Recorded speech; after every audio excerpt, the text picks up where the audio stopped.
আমাদের দৈনন্দিন জীবনে নিত্য প্রয়োজনীয় হচ্ছে আমাদের মোবাইল ফোনটি, এবং সেটি স্লো হয়ে গেলে কী করে ফাস্ট করবে সেটা আমি তোমাদের শেখাবো। প্রথমে চলে যাবে ফোন সেটিংসে, এসে চলে আসবে অ্যাবাউট ফোন। অ্যাবাউট ফোনে গিয়ে চলে যাবে সফটওয়্যার ইনফরমেশন।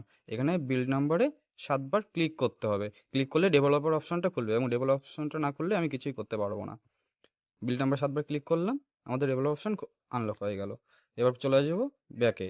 ব্যাকে এসে চলে আসবো সিস্টেম ম্যানেজমেন্টে। সিস্টেম ম্যানেজমেন্টের থেকে আমি চলে যাব ডেভেলপার অপশনটি খুলবো। ডেভেলপার মধ্যে ঢুকে গেলাম, একদম নিচে নেমে যাব। একদম নিচের দিকে নামতে নামতে নামতে আমাদের অপশানগুলো চলে আসবে। আমাদের যে 3টে অপশান আসবে, এই 3টাই আমাদের টার্মিনেটর অফ করতে হবে। প্রথম হচ্ছে অ্যানিমেটর ডিউরেশন, এটা আমরা অফ করে দেবো। করলাম, টার্মিনেশন অফ করলাম।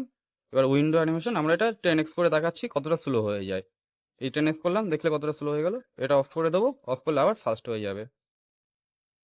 10x কতটা স্লো দেখে নিলে, একদম স্লো কাজ করছে। অ্যানিমেটর অফ করলাম, অ্যানিমেশন অফ হয়ে গেল।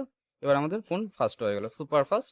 আমাদের চ্যানেলটি সাবস্ক্রাইব এবং ফলো করে রাখো আরও নতুন নতুন ভিডিও পাওয়ার জন্য এবং নতুন কিছু শেখার জন্য।